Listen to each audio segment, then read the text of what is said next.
Hello everyone, स्वागत है आप सभी का class 11th and 12th complete chemistry की यूट्यूब सीरीज में। मेरा नाम है सचिन जवरानी और आज के इस वीडियो में हम डिस्कस करेंगे मोल फ्रैक्शन।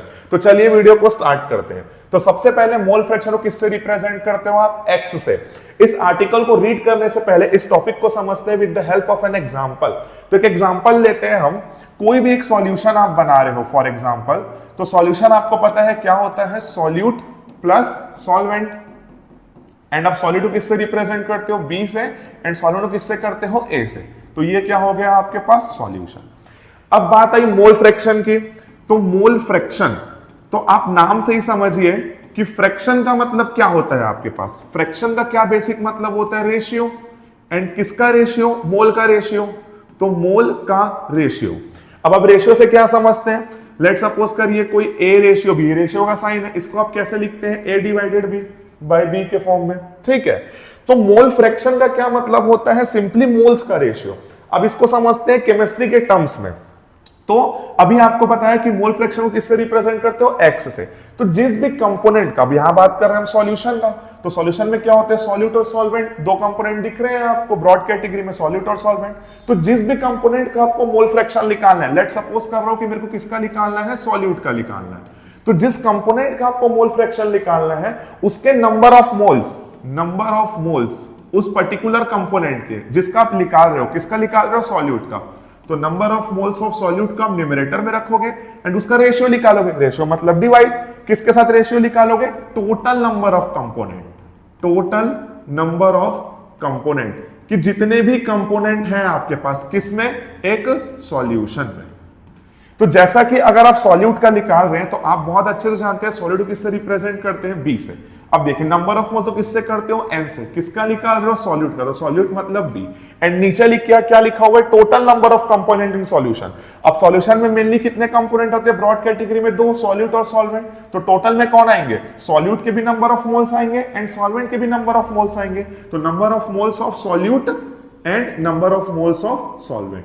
तो ये किसका फॉर्मूला हो गया आपके पास? Mole fraction. सिंपली किसका? बी का। बी मतलब आपके पास सॉल्यूट। इसी तरीके से अगर आपको मोल फ्रैक्शन ए का निकालना है, आप हर एक कंपोनेंट के, जो भी कंपोनेंट आप यूज कर रहे हो सॉल्यूशन में, हर एक कंपोनेंट के आप मोल फ्रैक्शन कैलकुलेट कर सकते हो। तो जिस तरीके से आपने सॉल्यूट का कैलकुलेट किया, इसी तरीके से आप किसका कर सकते हो? सॉल्वेंट का भी कर सकते हो। तो देखिए सॉल्वेंट का कैसे करेंगे। ठीक है। तो अगर आपको सॉल्वेंट का मोल फ्रैक्शन निकालना है, तो mole fraction that means x, solvent मतलब ए। तो जिसका मोल फ्रैक्शन निकाल रहे हो, क्या करना है? उसके नंबर ऑफ मोल्स को न्यूमरेटर में रखना है। देन नंबर ऑफ मोल्स मतलब एन, किसका? ए का। एंड नीचे क्या रखना है आपको? टोटल। टोटल मतलब solute and solvent, that means Na plus Nb।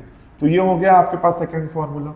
इसको और अच्छे से समझने के लिए मानकर चलते हैं कोई एक डेली लाइफ का एग्जांपल लेते हैं। आप कोई सॉल्यूशन बना रहे हो लेमन वाटर का। लेमन वाटर का आप कोई सॉल्यूशन बना रहे हो, तो लेमन वाटर में कौन कौन से कंपोनेंट होते हैं आपके पास? एक तो होता है लेमन, दूसरा होता है आपके पास वाटर एंड तीसरा हम मान लेते हैं शुगर। ठीक है। अब आपको अगर मोल फ्रैक्शन कैलकुलेट करना है तो आप लेमन का भी कर सकते हो, वाटर का भी कर सकते हो, शुगर का भी कर सकते हो। देखिए कैसे करोगे। तो मान लेते हैं मोल फ्रैक्शन मैं निकाल रहा हूं लेमन का, तो मोल फ्रैक्शन मतलब एक्स। लेमन का निकालना है तो नीचे क्या आएगा? लेमन। एंड आपको क्या समझाया गया? जिस कंपोनेंट का आप मोल फ्रैक्शन निकालते हो, उसके नंबर ऑफ मोल्स को न्यूमरेटर में रखना है। द नंबर ऑफ मोल्स मतलब एन।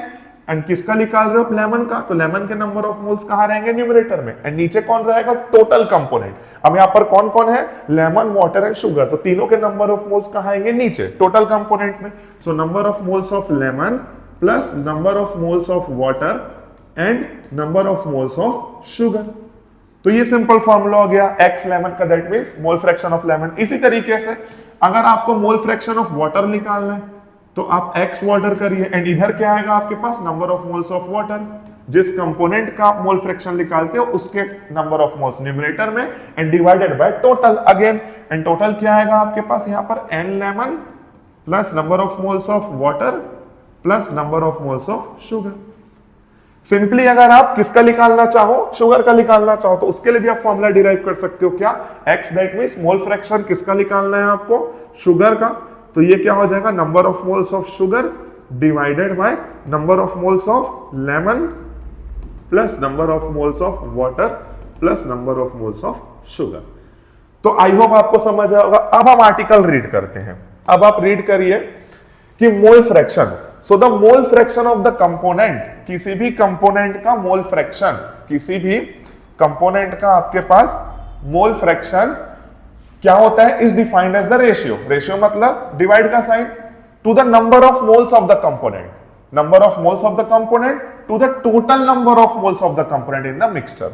जिस भी कंपोनेंट का आपको मोल फ्रैक्शन निकालना है उसके नंबर ऑफ मोल्स को ऊपर रखिए एंड उसका रेशियो निकाल लीजिए किसके साथ, total number of moles of the component, and mole fraction is denoted by x। ठीक है, लेट सपोज करते हैं कि अगर आपको x से निकालना है, a मतलब यहां पर क्या है, सॉल्वेंट, तो number of moles of x का क्या होगा, Na upon Na plus NB। ठीक है, इसी तरीके से सिमिलरली अगर आपको मोल फ्रैक्शन निकालना है सॉल्वेंट का, यहां पर आप इसको सॉल्यूट कर लीजिए, क्योंकि हम सॉल्यूट किससे माने हैं, B से, एंड यहां पर आप, यहां क्या लिखा हुआ है आपको, स्मॉल सॉल्यूट, इसको आप कर लीजिए सॉल्वेंट, क्योंकि हम किससे मानकर चल रहे हैं, सॉल्वेंट को A से, एंड सॉल्यूट किससे मान रहे हैं, B से। तो ये देखिए, तो XB equal to NB upon Na plus NB। ठीक है, यहां तक समझ आया। अब देखिए अब क्या होगा, अभी आपको पता चला कि XA का फॉर्मूला क्या है, Na upon Na plus NB, and आपके पास XB का फॉर्मूला क्या है, NB upon Na plus NB। इनका टोटल करिए एक बार, तो XA प्लस XB अगर आप करते हैं तो देखिए Na upon Na plus NB का प्लस करिए आप NB upon Na plus NB। ठीक है, तो इसका अगर आप टोटल करेंगे तो देखिए क्या आ रहा है आपके पास, Na plus NB LCM same, ऊपर भी क्या आ रहा है, Na प्लस NB, तो दोनों कैंसिल हो जाएगा। दैट मीन्स आपके पास जो XA प्लस XB है वो किसके इक्वल आ रहा है, 1 के इक्वल। इसका क्या मतलब है कि mole fraction of solute plus solvent, total solution का जो मोल फ्रैक्शन होता है वो हमेशा किसके इक्वल होता है, 1 के। यूज क्या है इस, ये जो आपके पास XA प्लस XB है, इसका यूज क्या है, तो अगर आप न्यूमेरिकल सॉल्व करेंगे तो अगर आपने XA कैलकुलेट कर लिया है तो डायरेक्टली आप यहां से XB कैलकुलेट कर सकते हैं। कैसे, XB इक्वल टू 1, ये प्लस में उधर गया तो माइनस XA, XA की जो भी वैल्यू होगी उसको 1 से माइनस कर लो, आपका डायरेक्ट क्या आ जाएगा, XB, तो आप कैलकुलेशन से बच सकते हैं। ठीक है, तो आगे देखिए, एंड बहुत इंपॉर्टेंट पॉइंट आपका क्या, कि जो मोल फ्रैक्शन होता है, एक नोट है आपके पास, आप ये नोट करिएगा कि जो मोल फ्रैक्शन है वो डिपेंड नहीं करता टेम्परेचर ऑफ द सॉल्यूशन पे, कि मोल फ्रैक्शन है जो टेम्परेचर पे डिपेंड नहीं करता, मतलब इंडिपेंडेंट है टेम्परेचर से। तो आई होप आपको मोल फ्रैक्शन का कॉन्सेप्ट समझ आया होगा। अगर आपके कोई भी डाउट्स है तो अपने डाउट्स आप कमेंट सेक्शन में पूछ सकते हैं। Thank you.